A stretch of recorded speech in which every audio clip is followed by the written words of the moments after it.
মাঝে মাঝে বিভিন্ন জায়গায় ভিক্ষুকের দেখা হয়, রাস্তায় কাঁধে লাঠি টোকায় টোকায় নিয়ে হাঁটে, চোখ নাই, চোখে দেখে না। সারাটা দিন বাজারে ঘুরে আর ভিক্ষা চায়। বিভিন্ন বাস স্ট্যান্ডের মধ্যে, মসজিদ, বড় বড় মসজিদের বারান্দার মধ্যে দাঁড়ায় দাঁড়ায় ভিক্ষা করে আর বলে, আমি অন্ধ মানুষ, আমি চোখ দিয়ে দেখি না, আসমান কেমন, জমিন কেমন, তোমরা মানুষ কেমন, আমারে কিছু টাকা দেও, এই টাকা নিয়ে আমি ঘরে যাব, বাচ্চাদের, স্ত্রী পরিবারের মুখে খানার আয়োজন করো। তোমাদের টাকা নিয়ে খানার আয়োজন করে যখন আমি ঘরে যাই, আমার দুটো বাচ্চা দরজা খোলার পরে আমার আওয়াজ পাইয়া দুইটা বাচ্চা আমার গলা জড়াইয়া ডাক দিয়া আব্বু মজা দাও, মজা দাও।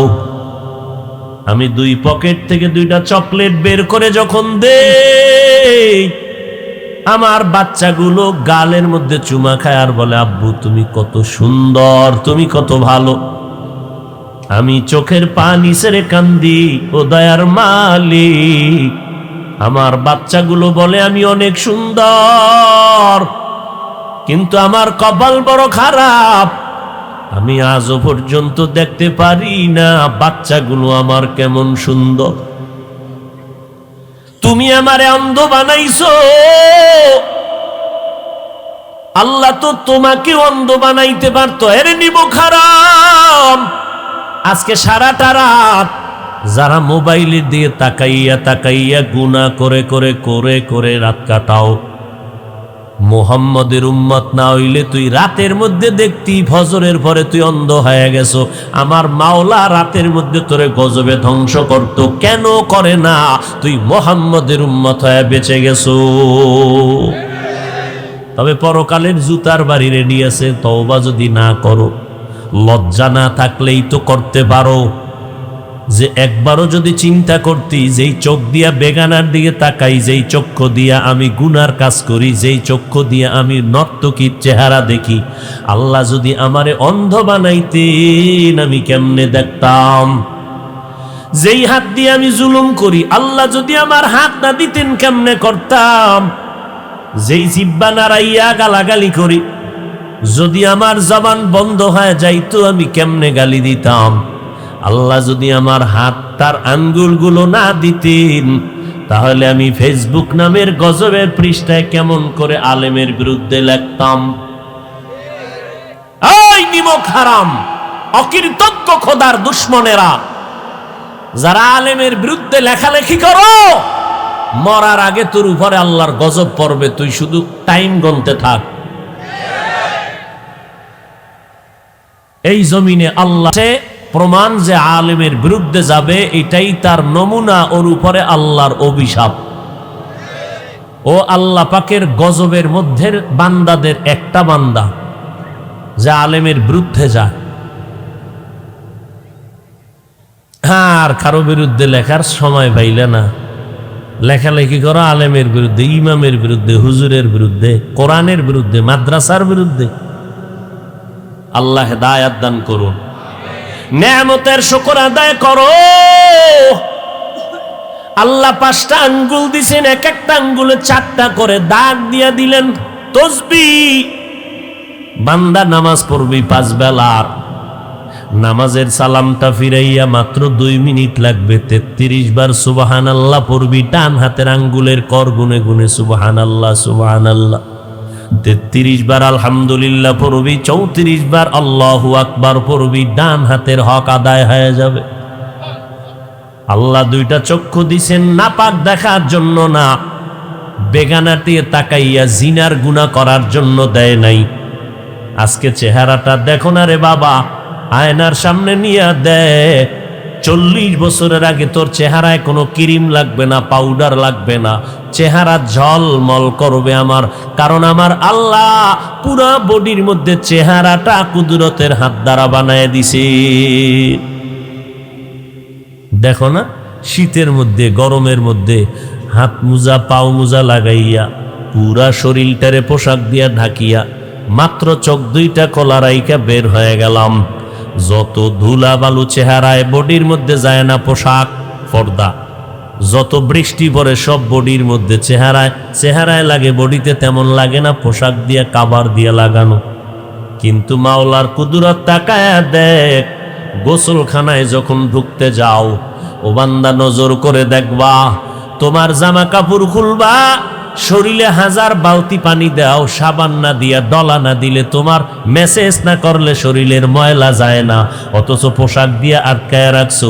কিন্তু যেই চেহারাটা খুলিয়া রাখছো, এত ধুলাবালু গরম রৌদ্র লাগলো, এই দেয় সাবান লাগবে না, হালকা পানি দিয়ে একটু মেসেজ করে নাও, একটু বিন্দু ময়লা থাকবে না। এটা কোনো ক্রিম লাগবে না, বিউটি পার্লার লাগবে না। তোর চেহারা কালা হইলেও মানুষ পাগলের মতো দেখবে তাকায়া, আল্লাহ আকর্ষণ দিয়েই দিছেন জন্মসূত্রে। কিন্তু তোর চেহারার মধ্যে আকর্ষণ নাই কেন? 25 বছরের যুবক তুই, 30 বছরের যুবক, তোর চেহারার দিয়ে তাকাইলে মায়া হয় না কেন? তোর চেহারার উপরে আল্লাহর লানত, তোর চেহারার উপরে ফেরেশতাদের লানত, তোর মা বাবার অভিশাপ।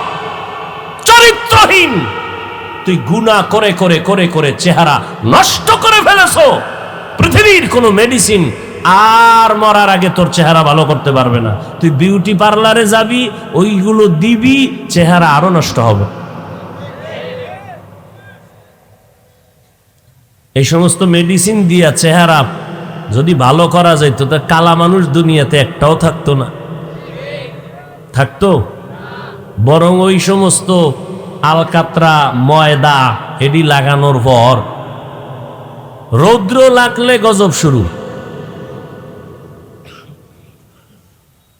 কঠিন।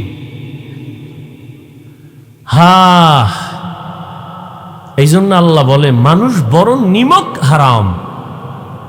ইন্নাল ইনসান লিরাব্বিহি লাকানুদ, ইনসান বড় নিমক হারাম।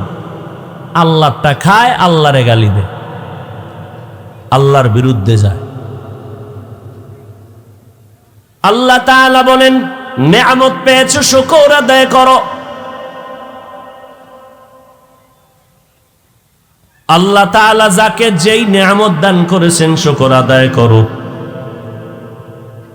এই জমিনের মধ্যে আমি নবীর উম্মত হতে পেরে বড় ধন্য, আলহামদুলিল্লাহ। আলহামদুলিল্লাহ মানে সব গুণগান আল্লাহর। আল্লাহ আমারে রিজিক দেয়, বড় নেয়ামত। পানি দিছেন আমার আল্লাহ, বড় নেয়ামত। বাতাস দিছেন আল্লাহ, বড় নেয়ামত। সূর্যের আলো দান করেছেন, নেয়ামত। রাতের অন্ধকার দিয়েছেন, নেয়ামত। কারণ সারাটা দিন যদি কেউ 12 ঘন্টা ঘুমায়, রাতের 1 ঘন্টা ঘুমের বরকত আর হবে না। وَجَعَلْنَا اللَّيْلَ لِبَاسًا وَجَعَلْنَا النَّهَارَ مَعَاشًا। কথা বুঝেননি কিছু? সারাদিন ঘুমাবেন, রাতের 1 ঘন্টা ঘুমের বরকত হবে না। রাতের ঘুম আমার রসুল বলেছেন, তো বলেছেন, ওই বিজ্ঞানীরা এখন এটি রিসার্চ করে করে সমর্থন দিচ্ছে যে রসুল যা বলেছেন সব উম্মতের কল্যাণ। রাতের ঘুম গোটা দুনিয়ার মানুষের শরীরের জন্য মহা ঔষধ। আমরা ঘুম নষ্ট করি বা ঘুমাইতে পারি না, দিনের খেদমতের এক অজুহাত। তোমরা যারা রাত্রে ঘুমাও না, কি করো? তোমার ঘুম কেন নষ্ট করেছো বলো? তোমার চেহারা, তোমার বডি কেন নষ্ট হয়ে যাইতেছে বলো? তোমার চোখের পাওয়ার নষ্ট, কানের পার্স নষ্ট, কানে শুনো না। আম্মা জান যদি বলে তাড়াতাড়ি খানা খাও, সন্তান বলে আর গোসল করবো না, করে বলছি। কিরে বললাম কি, শুনলি কি? কয় কানের পার্স নষ্ট। কয় কেন? কয় গজবের মোবাইল। চোখের পাওয়ার নষ্ট, ব্রেন নষ্ট, হার্ট দুর্বল হয়ে গেছে, মাথা গরম, আবার কিছু নিমক হারাম, আল্লাহর দুশ্মন। এই মোবাইলের পেছনে ঘুরতে ঘুরতে ঘুরতে ঘুরতে অর্ধ উলঙ্গ হইয়া রাস্তায় পাগলের মতো ঘুরেও মানুষের কাতারেই নাই। ওখান মাও চেনে না, বাপ চিনে না, ভাই চেনে না, বোন চেনে না, কিচ্ছু চিনে না, পাগল। রাস্তায় ঘুরে অর্ধেক উলঙ্গ। কেন? মোবাইল ওরে পাগল বানায় দিছে। ফ্রি গেমস খেইলা ও পাগল হয়ে গেছে, তার সেরা। রাস্তায় ঘুরতেছে,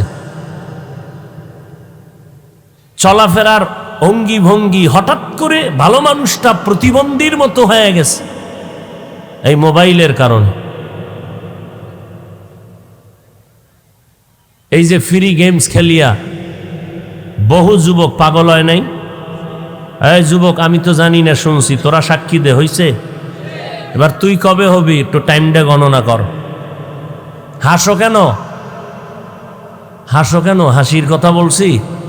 তোর কপালেই পাগলামি আছে, যেহেতু তুই ওইটারে জীবনের আপন বানায় নিস। তোর লেখাপড়া আপন না, তোর মোবাইল আপন। তোর আব্বা আম্মা আপন না, তোর মোবাইল আপন। যেই মোবাইলের মায়ায় পইরা তুই মাকে ছাইরা দিতে রাজি, বাপকে ছাড়তে রাজি, লেখাপড়া ছাড়তে রাজি, গোপনে গোপনে মা বাবার টাকা চুরি করো। তুই মোবাইল চালাবি এই জন্য, তুই চোর, তুই চরিত্রহীন। তোর মা বাবার জন্য তুই অভিশাপ। তোর কারণে তোর মা বাবার চোখের পানি শেষ হয় না। তোর কারণে তোর বাবার সংসারে বরকত নাই। তোমার কারণে তোমার মা আর আরামে ঘুমাইতে পারে না। বহু সন্তানের কারণে বহু মা বাপ জেলখানায়। এই কুলাঙ্গার সন্তান জন্ম দিয়ে কি লাভ হবে বলো? আর এই কুলাঙ্গারের আব্বা আম্মা হইয়া কি লাভ হবে বলো? গোটা দুনিয়ার মানুষ আল্লাহর বড় নেয়ামত, উম্মতের জন্য একজন নবী পাওয়া বড় নেয়ামত, মা বাবার জন্য একটা নেককার সন্তান পাওয়া বড় নেয়ামত, একজন পুরুষের জন্য নেককারিনী স্ত্রী পাওয়া নেয়ামত, পর্দাওয়ালা নারীর জন্য একজন কোরআনওয়ালা স্বামী পাওয়া বড় নেয়ামত, সন্তানের জন্য নামাজি মা বাবা পাওয়া বড় নেয়ামত, এলাকার মুসল্লিদের জন্য ভালো একজন ইমাম পাওয়া বড় নেয়ামত, ভালো একজন প্রতিনিধি পাওয়া বড় নেয়ামত। নেয়ামতের শুকর আদায় করো। শুকর আদায় মানি যেইভাবে যেখানে যা করা প্রয়োজন সামাজিকভাবে ওইভাবে তা করো, উল্টা পাল্টা না, ন্যায়ভাবে করো বা অন্যায়ভাবে না। আমার আল্লাহর নেয়ামতের শুকর আদায় করো রে বান্দা। আলহামদুলিল্লাহ বলবা, তোমার এটা সাময়িক শুকর আদায়, কিন্তু আমার আল্লাহর ইবাদতের জন্য নিজেকে কোরবান করে দাও, এটাই হবে তোমার শুকর। আম্মা জান আয়েশা বলেন, আমার নবীর কোনো গুনাহ নাই, যেই নবীর ঘাম থেকে মিশকের ঘ্রাণ আমি আয়েশা বোতলের মধ্যে ভরে ভরে নবীর ঘাম মোবারক রাখতাম, আর বড় বড় অনুষ্ঠানে নবীর ঘাম মোবারক আতর হিসাবে ব্যবহার করতাম। মেশকের মতো ঘেরান আমার নবীর ঘাম থেকে। আম্মা জান আয়েশা বলেন, আমি 6 বছরে আমার সাথে নবীর বিবাহ হয়ে গেল। 9 বছরের সময় আমি নবীর ঘরে আসলাম। 18 বছরের সময় নবী আমাকে ছেড়ে দুনিয়া থেকে বিদায় হয়ে গেলে আমি মাত্র নবীর ঘরে সময় কাটাইলাম 9 বছর। আমি আয়েশার বয়স টোটাল 18। নবীজির সাথে বিয়া হয়ে গেল 6 বছর সময়। আর এই বিয়াটা আমার আব্বা আবু বকর করায় নাই, আমার সাথে নবীর বিবাহের পয়গাম দিছেন আমার আল্লাহ। আয়েশার সাথে রসুলের বিয়ার পয়গাম কে দিয়েছেন? আরো জোরে বলেন। সেই আয়েশা 9 বছর মাত্র গড় করলেন রসুলের, যেই বয়সে এখন মেয়েরা বিয়াও হয় না। টোটাল বয়স মাত্র 18। আম্মা জান আয়েশা বলেন, এই 18 বছরে রসুল গেলেন আর আমি 9 বছর নবীর ঘরে থাকলাম। এই 9 বছরে নবীর সোহবতে কি বরকত পেয়েছি! 2000-এর উপরে হাদিসের হাফেজা হয়ে গেছি আমি। কয় হাজার? আপনার আম্মা জানের কি খবর? খামগা আম্মা জান তো বিড়ি টানে, আপডেট হয়ে গেছে, পুরুষে টানে এরা টানবো না, সমান সমান চলতেছে। আর আপনাদের এই অঞ্চলে আসলে তো শুধু ইয়াবার আওয়াজ, কি ঠিক বুঝলেন না? বুঝলো ঠিক। আহা, নিজেও ধ্বংস, পরিবার ধ্বংস, সমাজ ধ্বংস, রাষ্ট্র ধ্বংস, কামাই রুজি হারাম, মাইয়া ফোলার রক্ত ছিল পাক, এই হারাম টাকা খাওয়াইয়া বানাইছে মাইয়া ফোলার রক্ত দিয়েও হারাম। এই মা বাবাকে কোনোদিন এই সন্তান কোনোদিন 1 মিনিটের জন্য মা বাবার সেবা করবে না, যেই মা বাবা সন্তানের হারাম খাওয়াইয়া রক্ত নাপাক করে। ওই মা বাবা ওই সন্তানের কোনোদিন খেদমত পাবে না। এত সোজা শান্তির জীবন। এক বেচারা শুনছি ঘটনা একজনের কাছে, কথা একটা শুনছি আর কি। কি কয় যে এক বেচারা একজন বড় বুজুর্গ পাইছে, তো ভাইয়া এখন বুজুর্গ কয়, এই তুমি হুজুর একটু দোয়া চাই। তোকে কি দোয়া চাও? আমি শান্তির জীবনে যেন থাকতে পারি। আচ্ছা তুমি কার মতো শান্তিতে থাকবা এই লোকটারে আগে বলো, কার মতো, তার চেহারাটা আমাকে বলতে হবে। এখন এই লোক গেছে কই ভাই, কার মতো অমুক খুঁজতেছে, খুঁজতে পাইছে রাস্তার মধ্যে একজনে বয়ে বয়ে বিড়ি টানতেছে। কি ব্যাপার? কয় ভাই আমি আপনার মতো এরকম যে দিব্যি আরামে বিড়ি টানতেছেন, কোনো টেনশন নাই, আপনার মতো হতে চাই। তওবা কর, আমার মতো অশান্তিতে জমিনে কেউ নাই। কেন? গরু একটা কিনছি মরে গেছে, আনছি ঋণ হে আদায় করতে পারি না, ঘরের মধ্যে হোমানে গালাগালি, না বউ শান্তি দেয়, না মাইয়া বলায়, না পাওনাদার, আবার হাঁটতে হাঁটতে গেছে। এরকম বহু লোক দেখে এক জায়গায় গিয়ে একদিন সকালবেলা দিয়ে দেখে সূর্য উঠিয়া আলোকিত হয়ে গেল, সূর্যের কিরণ ঘরে যখন পড়ে গেল ঝিকমিক করতেছে। এক বেচারা বারান্দায় দোতলায় বিল্ডিংয়ের পায়ের উপরে পাও ফালায় পত্রিকা পড়ে আর বিড়ি টানে। এবার ওর নিচে সালাম দিছে, কি ব্যাপার? আপনার সাথে আমার পার্সোনাল একটু কথা। কি বিষয়? বিষয় তো সামনে। এবার গেল, কয় আমি একটু দোয়া চাইছি, এক বড় আল্লাহওয়ালা, কার মতো শান্তি চাই খুঁজতে আমনেরই আমি বহুত চিন্তা করে পাইলাম। আপনার মতো শান্তিতে এই জমিনে কেউ নাই, দোতলায় বইয়া পায়ের উপরে পাও ফালাইয়া পত্রিকা পড়েন আর বিড়ি টানেন। এত সুন্দর বাড়ি, তাজমহল। ওই বেচারা কয় ভাই 13 বার ইস্তেগফার পড়বা, কারণ আমার মতো অশান্তিতে জমিনে কেউ নেই। বলে কেন? কয় আমার স্ত্রী পৃথিবীর শ্রেষ্ঠ সুন্দরী, তাই তো শান্তি। সন্তান বলে অনেক সন্তান, বাড়ি সুন্দর, টাকা পয়সা বলে জমিন টমিন সব আমার, কিন্তু ভিতরের জ্বালায় আমি মরে যাই। কি কি যে আমার সন্তানটি দেখো, এটি টাটকা হারাম জাদা, একটাও আমার না। বলে কেন? আমার স্ত্রী অসুস্থ হয়ে গেছে, ওই সময় আমি ভালোবাসার আওয়াজ দিলাম, স্ত্রী বলে আমি মরে গেলে তুমি বিয়ে করবা। না করুম না। প্রমাণ কি? এই প্রমাণ করতে যাইয়া এমন ধরা খাইছি যে আমি আমার যৌবনকে নষ্ট করেছি। স্ত্রীকে প্রমাণ করে দেখাইলাম তুমি মরলেও বিয়ে করুম না। আল্লাহর কুদরত, স্ত্রী সুস্থ হয়ে গেছে। না আমার তো যৌবন শেষ। এবার সন্তান যা স্ত্রী নিয়েছে সব হারাম পদ্ধতিতে নিয়েছে, আমার থেকে একটাও না। তাহলে শান্তি বড় কঠিন জিনিস। একটা মানুষ নাই যার পেরেশানি নাই, একটা মানুষ নেই। বরং যে যত টাকাওয়ালা তার পেরেশানি তত বেশি, তার মুসিবত তত বেশি। এর মধ্যে বসিয়াও যদি কেউ আল্লাহর শুকর আদায় করে, আল্লাহ নিয়ামত বাড়ায় দিবেন। বাড়ানোর অর্থ কি? আল্লাহ তাকে জান্নাতের পথে নেক আমল করা আসান করে দিবেন। আর এই দুনিয়াতে যত নেয়ামত আছে, সব নেয়ামতের মধ্যে শ্রেষ্ঠ নেয়ামতের নাম হলো দ্বীনের হেদায়াত।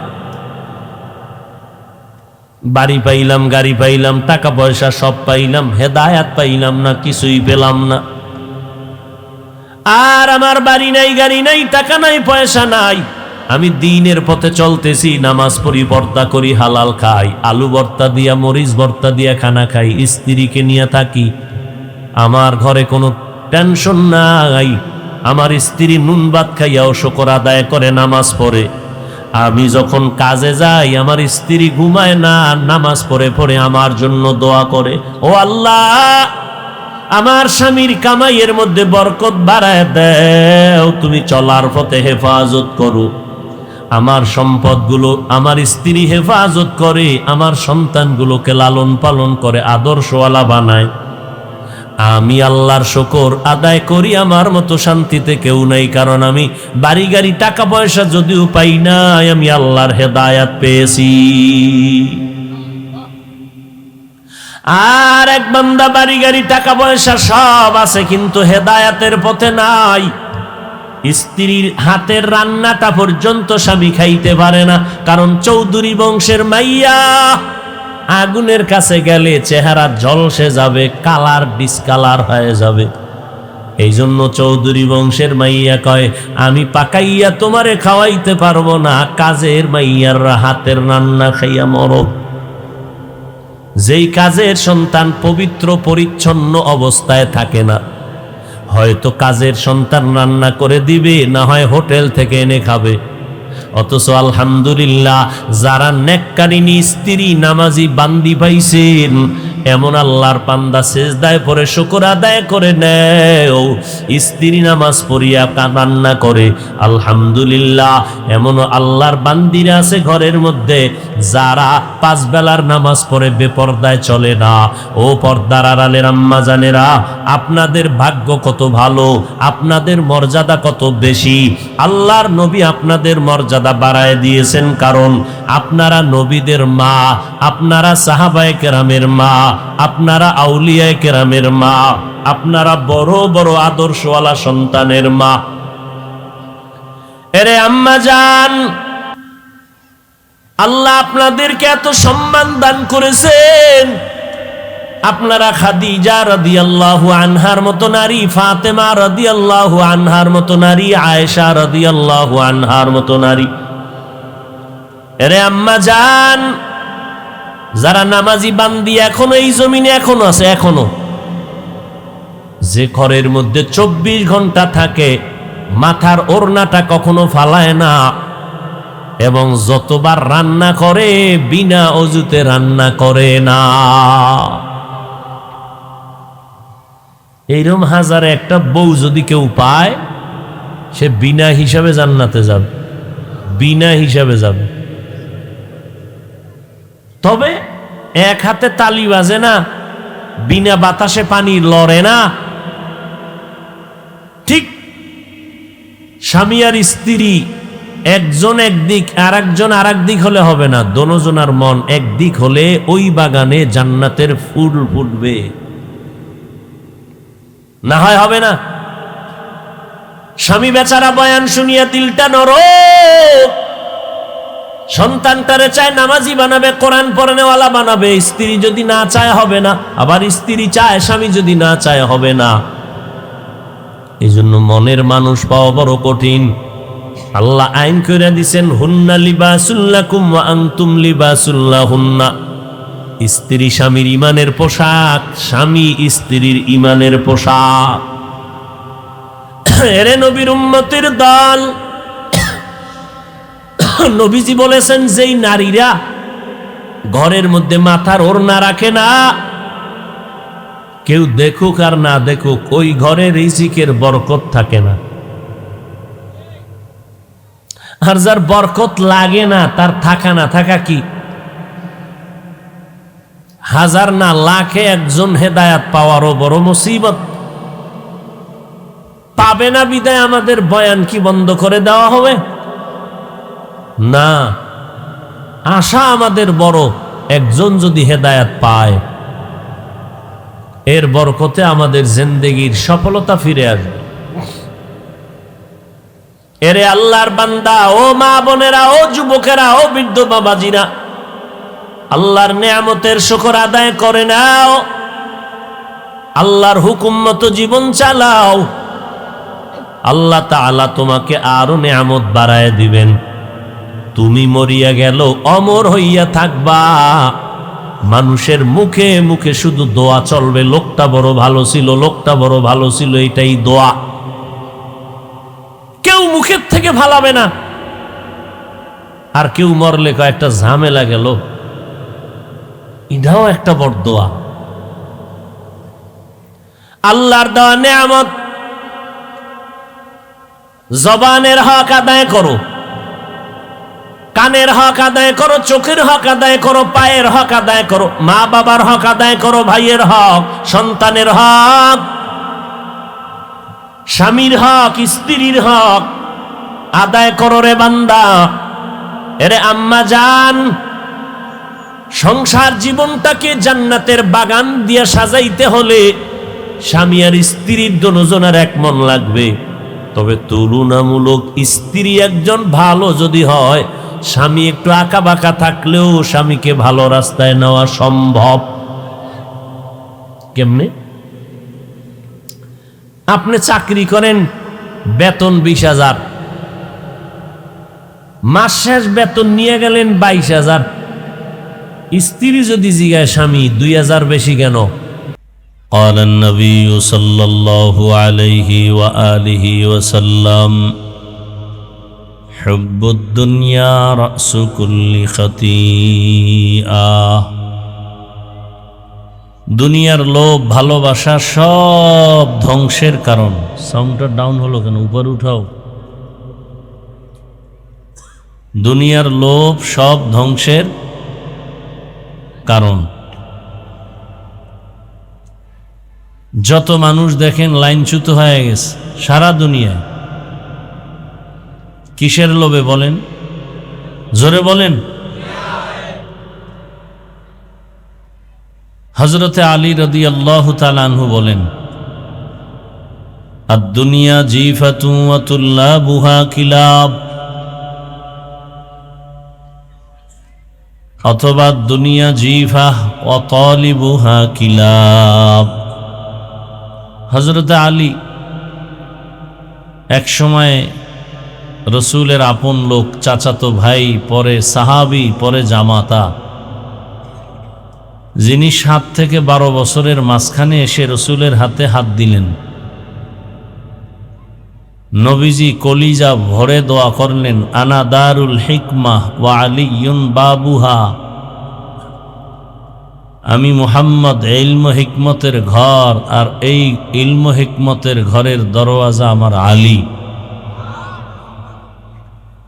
সে হযরতে আলী রাদিয়াল্লাহু আনহু বলেন, দুনিয়া একটা মৃত জন্তুর মতো, এর পেছনে যারা দৌড়ায় এরা কুকুরের মতো।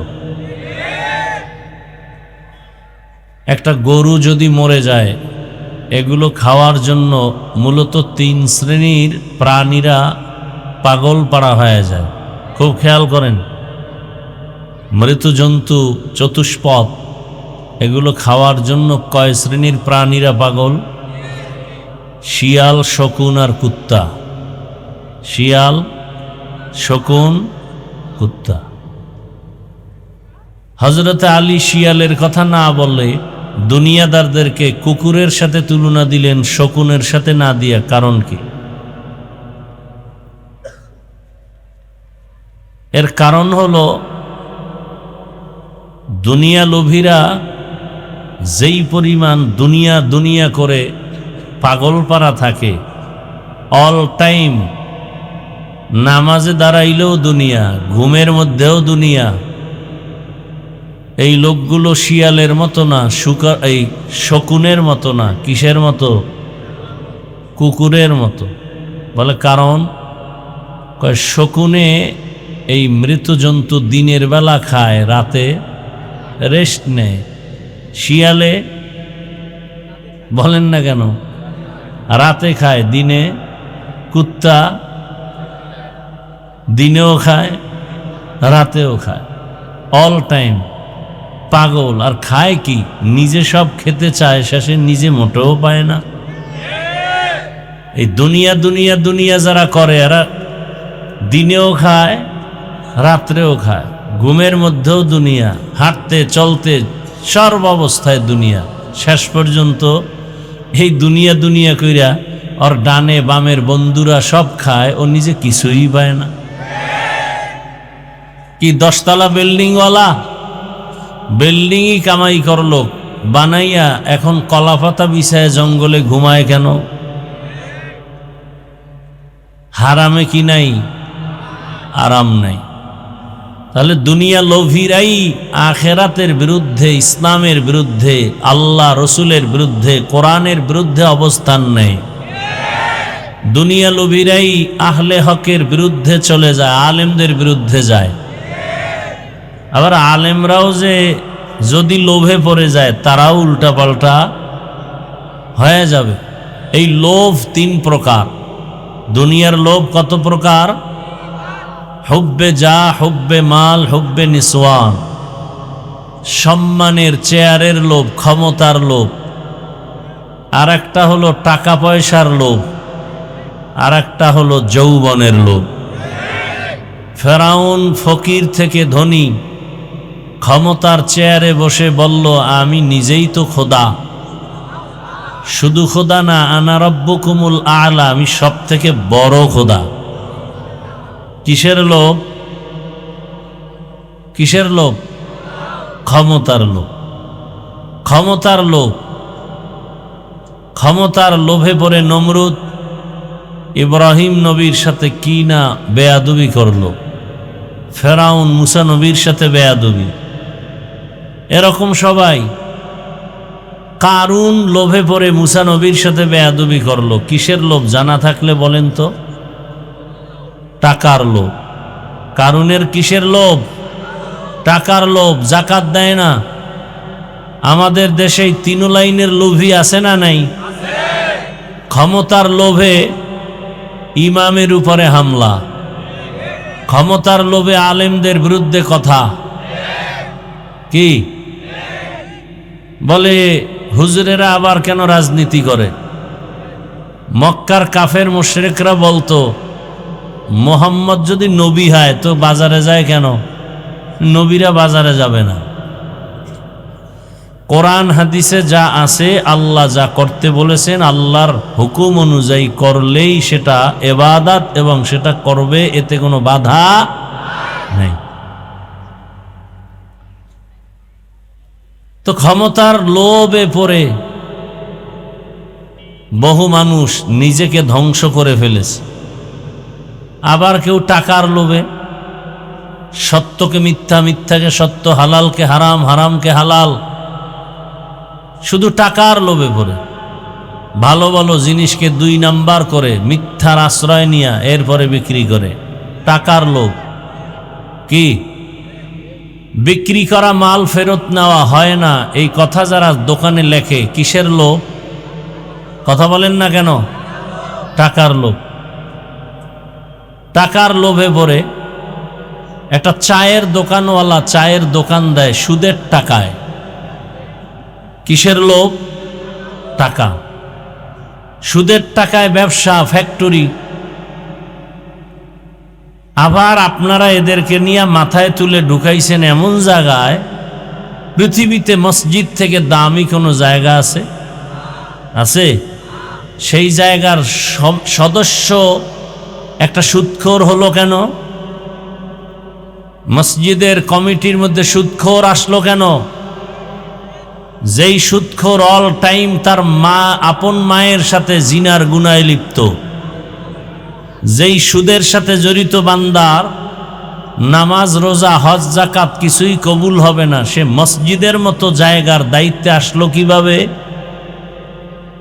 এই জনগণের কারণে। জনগণ টাকার লোভে পড়ছে, আর এদেরকে টাকার লোভ দেখাইয়া তারা আবার ক্ষমতার লোভ, পরে ক্ষমতা অপব্যবহার করে।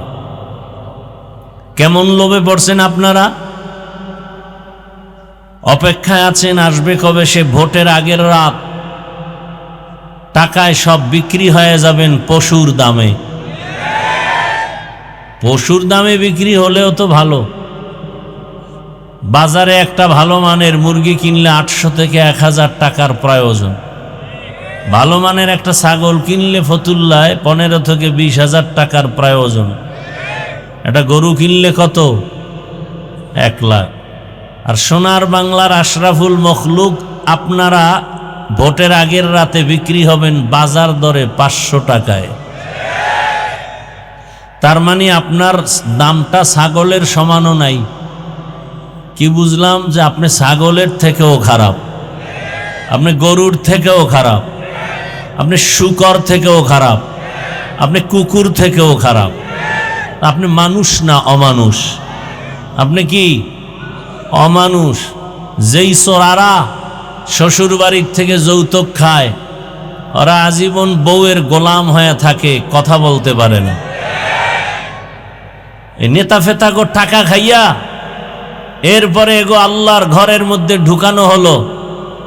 ঢুকাইছে ভালো, মসজিদ মেরামত করবে, এরা ইমাম আলেমদের উপরে মাস্তানি করে। আর আপনারা তাকায় তাকায় মজা নেন না। এটা অমানুষের কাজ, মানুষের কাজ না। মানুষ কখনো টাকায় বিক্রি হয় না, টাকায় বিক্রি হয় পশু আর অমানুষ। আপনি ভোট দিবেন ভালো কথা, যাকে মনে চায় দিবেন হিসাব করে, সেখানে টাকা নিবেন কেন? আপনাকে ভোট দিতে বলে কেন? ভোট দেওয়ার প্রয়োজন কি আপনার? এই হারামখুরি করে ভোট দিয়া লাভ কি? কিছুদিন পরে আবার দেখেন না, মাইয়ের উপরে হামলা, বউয়ের উপরে হামলা, চিল্লা চিল্লি করে, গাইবি আওয়াজ আসতেছে 500 টাকায় সব কিনে ফেলেছি, চিল্লাও কেন? তোর মেয়ে, তোর স্ত্রীর ইজ্জত সব আমরা কিনে ফেলেছি। এজন্য জনগণ ভালো হলে নেতারাও ভালো হয়, জনগণ হারামি হলে নেতারাও হারামি হয়। জনগণ আগে হারাম পচা পায়খানা খাইয়া নেতাদেরকে শিখায় তোমরাও আবার আমগো জায়গায় বসে আমাদেরটা খাইও। তাহলে নেতার দোষ কি? চেয়ারম্যানের গালি দেন কেন? চেয়ারম্যান তো আগে হারাম খায় নাই, আপনারা খাইয়া ভোটের আগে তাকে শিখাইছেন।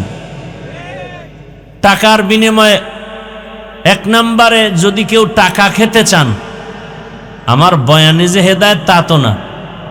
যদি কেউ প্রার্থী থেকে টাকা খেতেই চান, যে আপনি হুজুরের কোনো তাবিজে ফিরবেন না, তাহলে আপনি বেশি খাবেন, জেনে শুনে খাচ্ছেন।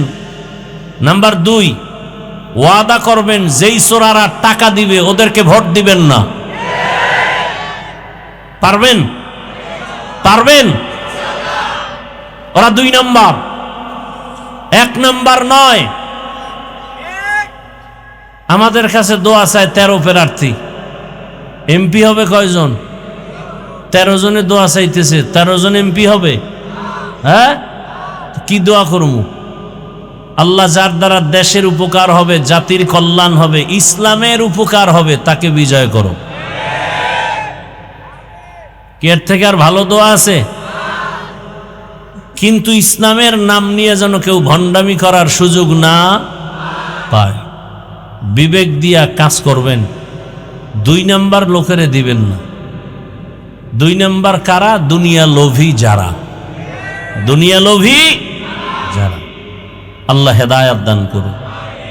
তাহলে এই দুনিয়া লোভীরা আল্লাহর হুকুম অমান্য করে দুনিয়াতে অন্যের হুকুম মানে, নেতার হুকুম, মা বাবার হুকুম। এক কথায় আল্লাহকে বেজার করা যাবে না। প্রশ্ন হলো বেজার করা যাবে না কেন? বলে দুনিয়াতে আল্লাহকে বেজার করে কাকে খুশি করবা? যাকে করবা সে স্বার্থপর, চান্দাবাজ আর ধান্দাবাজ। একমাত্র নিঃস্বার্থ আমাদেরকে ভালোবাসেন আমার আল্লাহ। আমার আল্লাহ আমাদেরকে যা দিয়েছেন দুনিয়াতে কেউ দেয় নাই। দুনিয়া দেয় দেয় দেয় বলেও দেয় না, আর যতটুকু দেয় তা খোঁটা দিয়া ধ্বংস করে দেয়। আর আমার আল্লাহ দেওয়ার দরজা অল টাইম খুলে রাখছেন, অল টাইম। রাতের গভীরে তুমি আল্লাহকে ডাকবা, আল্লাহ বলেন লাব্বাইকা ইয়া আবদি। 1 সেকেন্ডের জন্য দরওয়াজা বন্ধ নাই। সমুদ্রের মাঝে গিয়া যদি ডাক দাও ইয়া রব, আমার আল্লাহ সেখানেও জবাব দিবেন লাব্বাইকা ইয়া আবদি। আমার আল্লাহকে মহিলারাও ডাকলে জবাব দিবেন, পুরুষেরাও ডাকবে জবাব। এমন কি কোনো বিধর্মীয় যদি আল্লাহকে ডাকেন আল্লাহ জবাব দেন। এক আল্লাহর বান্দা মূর্তি পূজা করে, একটা মূর্তি সামনে নিয়ে সানাম সানাম সানাম বলে জিকির করে। হঠাৎ তার অজান্তে জবান থেকে সানাম শব্দ বের হওয়ার পরিবর্তে বের হয়ে গেল সমাদ, আল্লাহুস সামাদ। এত বছর যে সনম সনম বলে ডাকছে কোনো আওয়াজ নাই, আজ সমাদ শব্দ যখন বের হয়ে গেল সাথে সাথে গাইবি আওয়াজ লাব্বাইকা ইয়া আবদি। আল্লাহর বান্দা বলেন এত বছর আমি সানাম সানাম বলে ডাকলাম, কোনো জবাব নাই। আজ আমার জবান থেকে সমাদ শব্দ বের হলো, জবাব আসলো কে আপনি। আবার জবাব আসলো আনা রব্বুক, আমি তোমার রব। আমি অপেক্ষায় ছিলাম কখন তুমি আমাকে রব বলে ডাকবা, আল্লাহ বলে ডাকবা, আমার দরজায় ফিরে আসবা। কারণ তোমাকে কথা বলার শক্তি তোমার মা বাবা কেউ দেয় নাই, আমি আল্লাহ তোমাকে কথা বলার শক্তি দিলাম। দুনিয়াতে আমি আল্লাহ তোমাকে যখন পাঠিয়েছি তুমি দাঁড়াইতেও পারো না, কথা বলতেও পারো না। তুমি দুনিয়াতে আসার পরে তোমার একটাই পুঁজি কান্নার আওয়াজ, আর তোমার কান্নার আওয়াজ দিয়া কখন কি তোমার প্রয়োজন, এই প্রয়োজনটা তোমার বাবাও বুঝে না, একমাত্র তোমার মা বুঝে বুঝে সব আয়োজন করেছে।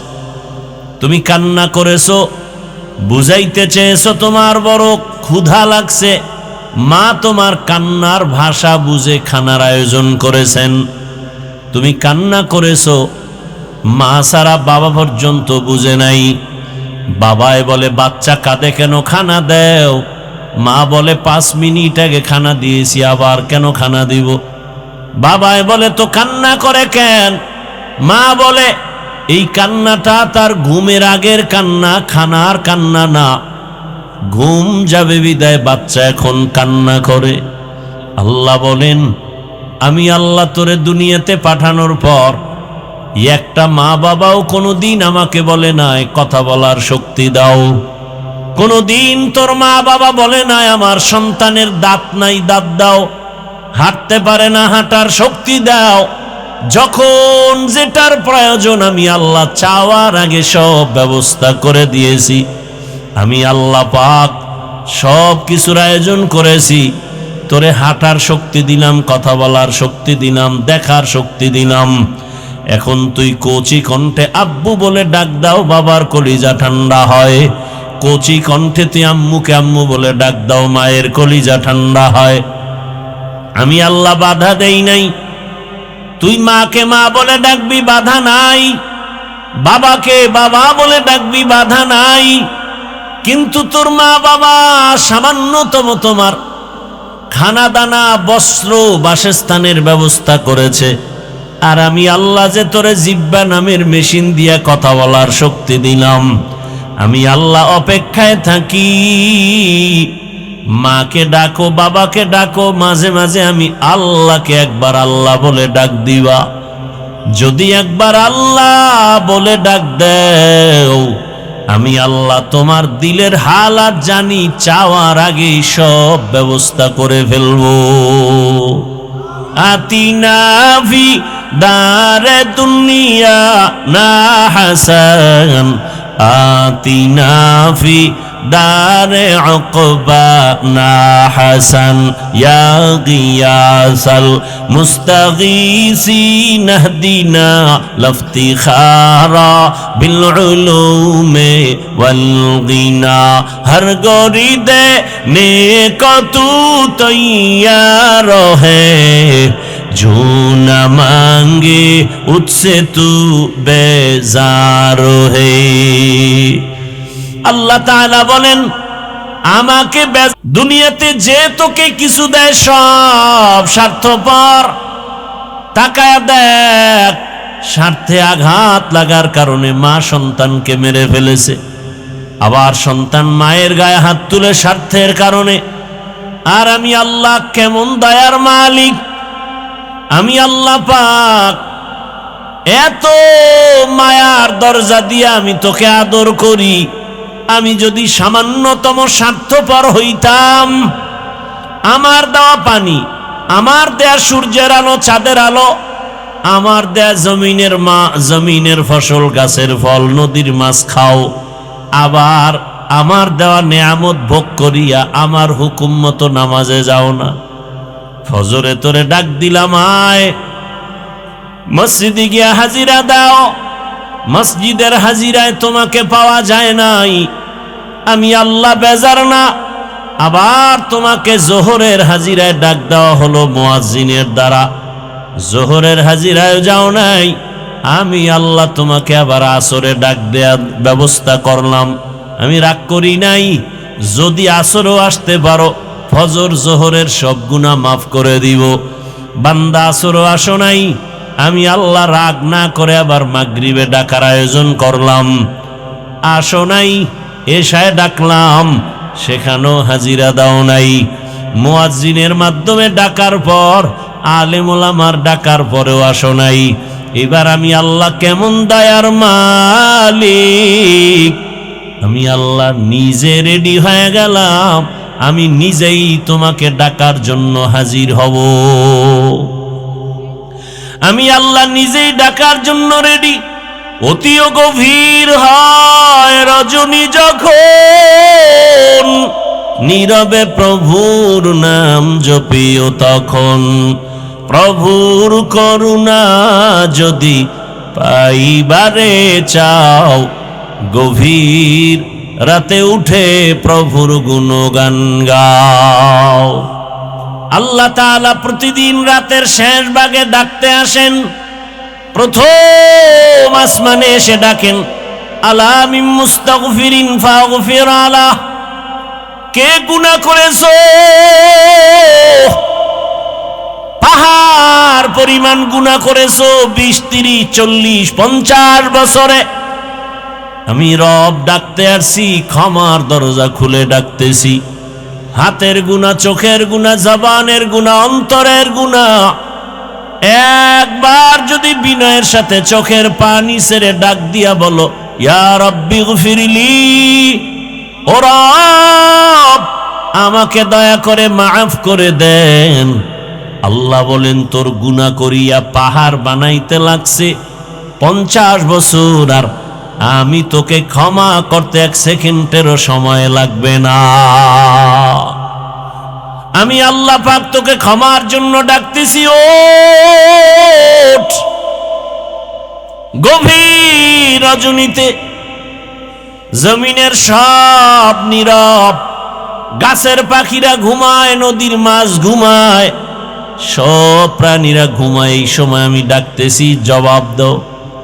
ওযু বানায় যদি একবার সেজদায় গিয়া কান্না করো, ক্ষমা চাও, আমি আল্লাহ তোমার জীবনের সব গুনাহ ক্ষমা করব। কারণ আমি চাই না কেউ জাহান্নামের দরজা দিয়া ঢুকবা। কারণ আমি আল্লাহ জানি জাহান্নাম কত ভয়ঙ্কর, আর তুমি বান্দা কতই দুর্বল। ওয়া খুলিকাল ইনসানু যায়ীফা, আমি মানুষ বড় দুর্বল করে সৃষ্টি করেছি। আমি আল্লাহ চাই না আমার মোহাব্বতের বান্দা জাহান্নামে যাবে। আমি আল্লাহর জন্য ক্ষমার দরজা খুলে বারবার ডাকতেছি। আমি আল্লাহ যদি স্বার্থপর হইতাম, যারা আমার দেয়া নিয়ামত ভোগ করি আমার হুকুম মানো না, নামাজ রোজা করো না, দাড়ি ওসার রাখো না, আমি আল্লাহ ঘুমের মধ্যে তোকে এমন ঘুম পাড়ায় দিতাম আর সজাগ হতে পারতি না। আমি আল্লাহ চাই না তুমি গুনাহ নিয়ে আমার আদালতে আসবা। আমি আল্লাহ বারবার তওবার দরজা দিয়া ডাকি, বান্দা পেছনের গুনাহ থেকে ক্ষমা চাইয়া নতুন ভাবে তওবা করে ইবাদতের ময়দানে দাঁড়ায় যাও, আমলের ময়দানে আগায় যাও। আর তওবা করো, নামাজ ছাড়বা না, বেপরদায় চলবা না, আল্লাহর হুকুমের বাহিরে চলবা না। তওবা করে যদি আর আল্লাহর রহমতের দরজায় যদি দাঁড়াইতে পারো, আমি আল্লাহ তোমার জীবনের সব গুনাহ মাফ করে দিব। আল্লাহ বলেন, আমি আল্লাহ তো তোমার খানার আয়োজন করেছি, তোমার ঘুমের আয়োজন করেছি, তোমার চলাফেরার আয়োজন করেছি। ও বান্দা, আমি আল্লাহ তোমার যা প্রয়োজন ব্যবস্থা করে দিলাম। দুনিয়াতে চলার জন্য আলোর প্রয়োজন, সূর্য আর চাঁদ দিয়ে আলোর ব্যবস্থা করে দিলাম। দুনিয়াতে চলার জন্য তোমার খানার প্রয়োজন, আমি আল্লাহ মোহাব্বত করে ভালো খানার আয়োজন করে দিলাম। খানা তো আমি পিপিলিকারেও দেই, গর্তের সব প্রাণীর খানা আমি দেই, নদীর মাছের খানাও আমি দেই, জঙ্গলের প্রাণীর খানাও আমি দেই। কিন্তু বান্দা তোমার খানাটা আলাদা পিওর করে বানিয়েছি। বান্দা তুমি ভাত খাও, চালটা আমি কাভার করে দিলাম, রুটি খাও, গমটাও কাভারে আটকায় দিলাম, যাতে তোমার কোনো দূষিত কিছু বাহির থেকে প্রবেশ করার সুযোগ না পায়। স্বচ্ছ পানির প্রয়োজন, পানি দিলাম, ময়লা ধুয়ে নাও। তোমার চাল আর রুটি রেডি, এখন খাওয়ার জন্য তোমার প্রয়োজন সবজি তরকারি। আমি আল্লাহ কুদরতের দ্বারা তরকারির আয়োজন করে দিলাম, তরকারিও রেডি, পাকানোর জন্য মশলা দরকার, আমি আল্লাহ কুদরতের দ্বারা তোমার মশলারও ব্যবস্থা করলাম। পেঁয়াজ রসুন সব নিয়ামত আল্লাহ দান করেছেন, কোনো দুনিয়াওয়ালারা দান করে নাই। আল্লাহ বলেন, বান্দা তোমার শরীরকে তাজা রাখার জন্য সব ব্যবস্থা করলাম। তরকারি ভালো লাগে না, মাছ খাবা, মাছ কত ধরনের মাছ দিয়ে দিলাম, খাও, কাবারে আটকায় দিলাম যেন ময়লা তোমার ভেতরে না যায়। গোশত খাইবা, হাজারো ধরনের হালাল পন্থায় গোশতের আয়োজন করলাম। এত কিছু দিয়া আমি আল্লাহ তোমার থেকে কোনো টাকা চাই না, পয়সা চাই না। আমি চাই তুমি ব্যবসা করো, তুমি চাকরি করো, লেখাপড়া করো, সবগুলোকে তুমি ইবাদত বানায় করো। নবীর তরিকায় যদি করতে পারো, তোমার ব্যবসাটাও ইবাদত হবে। নবীর আদর্শ মেনে যদি ঘুমাইতে পারো, ঘুমটাও ইবাদত হবে। নবীজির আদর্শ মেনে যদি খানা খাও, ইবাদতে পরিণত হয়ে যাবে। নবীজির আদর্শ মেনে তুমি চাকরি করো, ইবাদত হয়ে যাবে। আর আমি আল্লাহ ইবাদত করনেওয়ালাকে বিনা হিসাবে জান্নাত দিয়ে দিব। ইবাদত অনেকে মনে করে তসবিহ নাও, পাগড়ি লাগাও, মসজিদে গিয়া জিকির আজকার করো, তেলাওয়াত করো, নামাজ পড়ো, ইবাদত শেষ না। দুনিয়াতে তুমি যখন যা করবা সবগুলো রসুলের আদর্শ মতো করো, সব ইবাদত। আল্লাহ পাক সে নিয়ম পদ্ধতি কোরআনে রসুলের মাধ্যমে হাদিসে দিয়েছেন। পরিবার কেমনে চালাইবা, নবীজি নিজে প্র্যাকটিক্যাল দেখায় গেছেন, থিওরিক্যাল পদ্ধতিও কোরআন হাদিসে দিয়েছেন। পরিবার, সমাজ, রাষ্ট্র, সব বিষয় ইসলামের দিক নির্দেশনা আছে না নাই? আছে। মাইনা নবীর আদর্শ মতো চললেই সব কিছু তার ইবাদতে পরিণত হয়ে যাবে। আল্লাহ আমাদের বুঝার, আমল করার তৌফিক দান করেন। আরো আস্তে করে বলি, বিশাল আয়োজন, ইমাম সমাজ এই আয়োজন করেন প্রতি বছর। আল্লাহ তাদের এই আয়োজনে বরকত দান করেন, সারা দেশে খেদমতের জন্য কবুল করেন। শেষ দোয়া করে এরপরে আপনারা যাবেন, এর আগে যাবেন না। তো এর মধ্যে আপনাদের কাছে রুমাল বা ব্যাগ নিয়ে যাবে। এই খেদমতের জন্য আপনারা বিসমিল্লাহ বলে পকেটে হাত দিয়া 1000, 500, 100 যা পারি দান করলে হায়াত বাড়ে, মুসিবত দূর হয়। দান করলে রিজিকে বরকত বাড়ে, কবরওয়ালাদের আযাব মাফ হয়। বিসমিল্লাহ বলে পকেটে হাত দেন। সবাই উঠা বসা করবেন না, ধারাবাহিক আলোচনা চলতে থাকবে। সবাই পকেটে হাত দেন, দায়িত্বশীলরা নেমে যান। স্বেচ্ছাসেবকরা দ্রুত নামেন, যারা দিব দ্রুত দেই, পকেটে হাত দেই, সবাই বিসমিল্লাহ বলে, যা পারি সাধ্য মতো দেই। আল্লাহ সবার দান কবুল করেন, হায়াতে ইজ্জতে রিজিকে আল্লাহ বরকত দান করেন, কবরওয়ালাদেরকে জান্নাত দান করেন। স্বেচ্ছাসেবকরা দ্রুত হাঁটেন, আল্লাহ মাহফিল শেষ পর্যন্ত কবুল করেন। সুবহানাল্লাহি ওয়া বিহামদিহি, সুবহানাকাল্লাহুম্মা বিহামদিকা, আশহাদু আল্লা ইলাহা ইল্লা আনতা আস্তাগফিরুকা ওয়া আতুবু ইলাইক।